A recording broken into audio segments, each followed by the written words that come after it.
Clinton gave a simple reason for using a private server based in her home in Chappaqua, New York. I opted for convenience to use my personal email account. Former U.S. Attorney Joe DeGenova sees a different motive: concealment, not convenience. Clinton's private server hid her emails from Congress, reporters, and investigators. When people filed Freedom of Information Act requests to the State Department, for a number of years, they got back things saying, we have no records. It's called a no records response. Now, think about this for a second. No records for the Secretary of State on any email account in the State Department. Alarm bells should be going off everywhere inside the State Department, and yet they didn't. And the State Department filed affidavits under oath that there were no records. Yet, at the same time, there were people in the State Department who knew that Mrs. Clinton had no government account, but that all of her emails were going through a private server, unsecured, in Chappaqua, New York. This is beyond belief that no one said, where the hell are Hillary's emails? Right. Yeah, and at that point, nothing happened.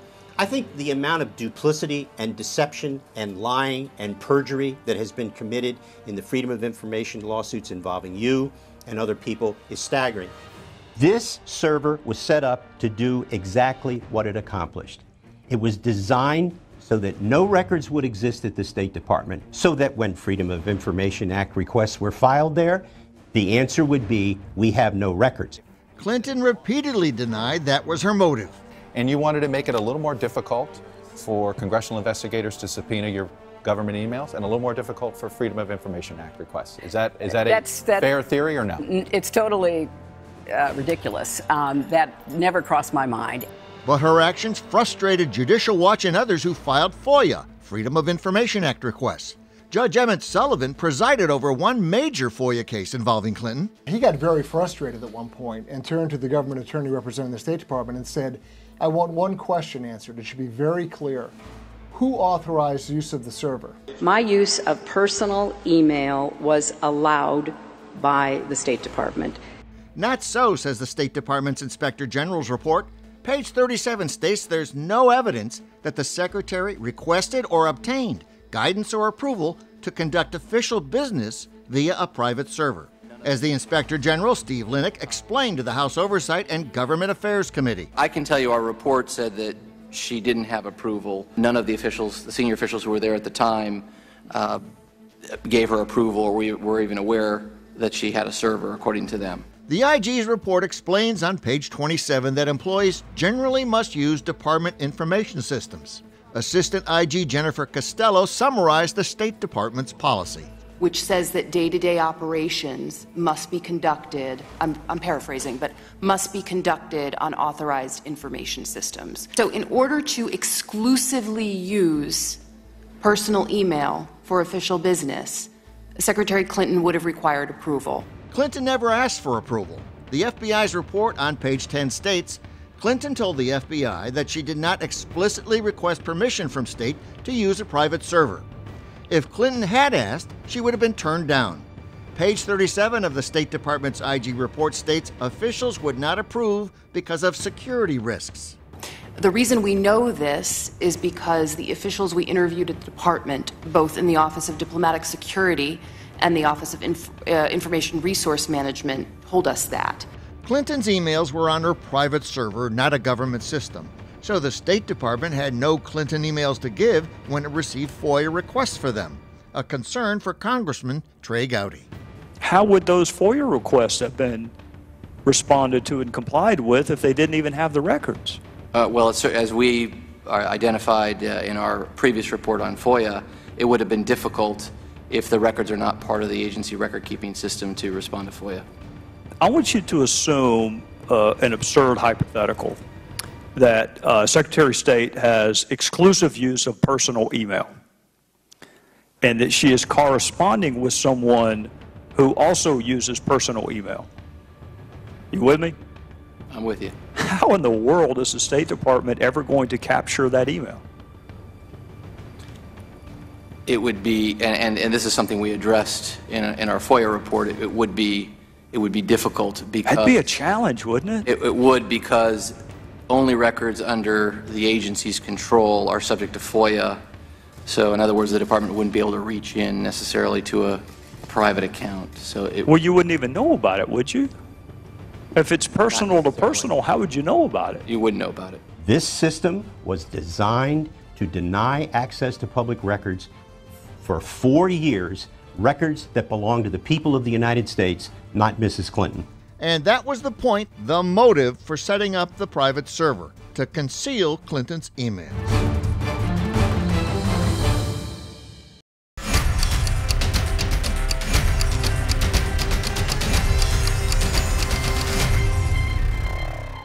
Did President Obama set the tone for the Clinton investigation? Let's take a look at the words he used regarding Clinton's email.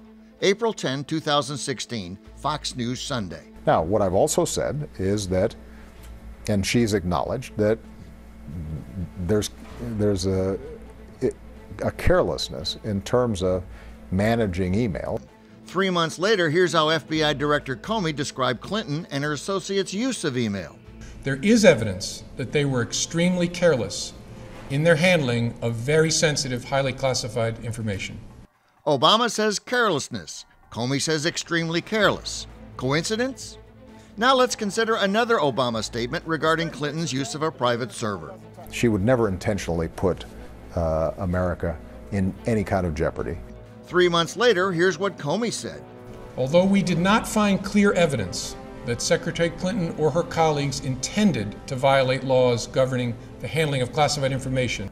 Obama says Clinton never intentionally, Comey says Clinton never intended. Another coincidence? Or was the president trying to influence Comey? I do not talk to the Attorney General about pending investigations. I do not talk to FBI directors about pending investigations. I guarantee that there is no political influence in any investigation conducted by the Justice Department or the FBI, not just in this case, but in any case. And she will be full stop, period. And she will be treated no differently? Guaranteed, full stop. Nobody gets treated differently when it comes to the Justice Department because nobody is above the law. Nevertheless, President Obama repeatedly defended Clinton's use of a personal server. October 10, 2015, CBS's 60 Minutes. I can tell you that this is not a situation in which America's national security was endangered. April 10, 2016, Fox News Sunday. I continue to believe that she has not jeopardized America's national security. The president also minimized the importance of the classified emails. There's classified and then there's classified. There's stuff that is really top secret, and there's stuff that is being presented to the president or the Secretary of State that you might not want on the transom or going out over the wire. But stuff you can get in open source, the president went on to say. As it turned out, 3 months later, the FBI report would identify 22 Clinton emails that were more sensitive than top secret. That's as classified as you can get. And intentional or not, President Obama's statements telegraphed his views to the voting public, the FBI, and the Justice Department. Maybe that's why Attorney General Lynch instructed FBI Director Comey to call the Hillary Clinton probe a matter, not an investigation, as he later explained to Congress. And I want to know, was she going to authorize us to confirm we had an investigation? And she said, yes, but don't call it that, call it a matter. And I said, why would I do that? And she said, just call it a matter. The Clinton probe is further tainted when local news caught Lynch meeting with Bill Clinton at the Phoenix airport. ABC 15 has confirmed former President Bill Clinton was in town and met up with U.S. Attorney General Loretta Lynch as she was arriving in Phoenix. She claimed they did not discuss his wife's matter. Our conversation was a great deal about his grandchildren. It was primarily social and about our travels. The two talked on June 28, 2016, just days before the FBI's July 2nd interview of Clinton.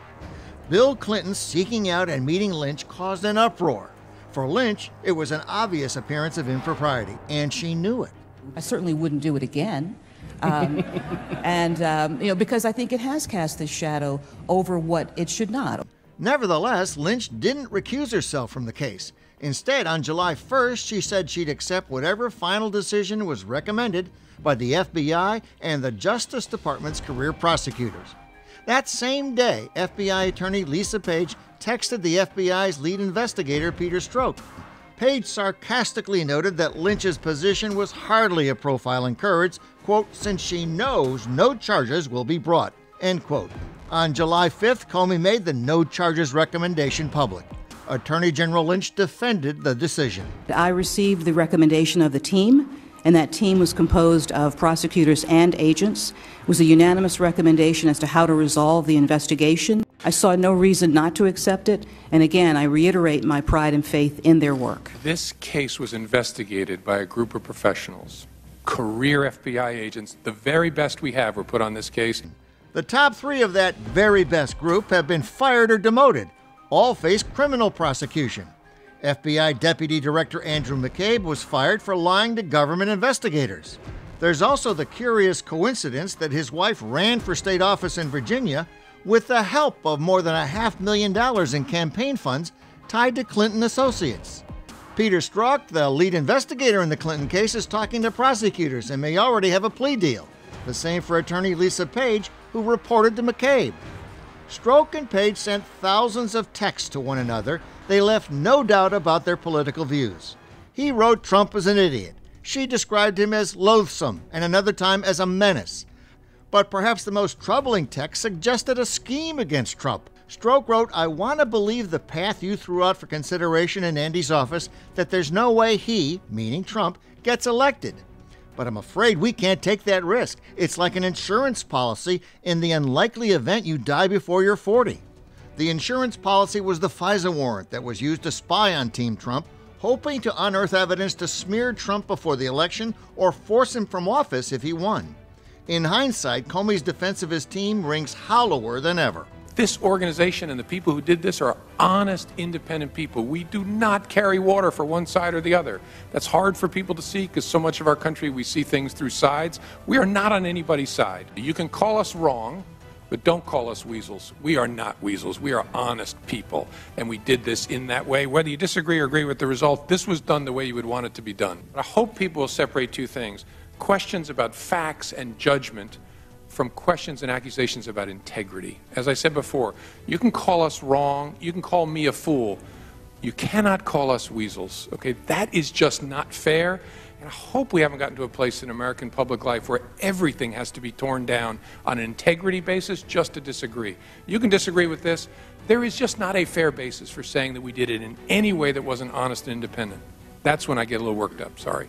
Comey's remarks were blasted the next day by former U.S. Attorney Joe DeGenova. It is very clear that from the moment he took control of this investigation, he decided that he was not going to recommend the prosecution of the first female nominee of a major party for President of the United States. The FBI director made a political decision. He did not make a law enforcement decision. And every step that he took in conducting this investigation, quote unquote, which it was not, shows you categorically that it was not a legitimate investigation. His pretense yesterday and at the other hearings that he was deeply offended that anyone would question the integrity of his investigation. You'd have to be a loon not to question the integrity of his investigation. It's so blatantly obvious that this was like a cheap prize fight and he took a dive. That's what this was. This was a law enforcement dive.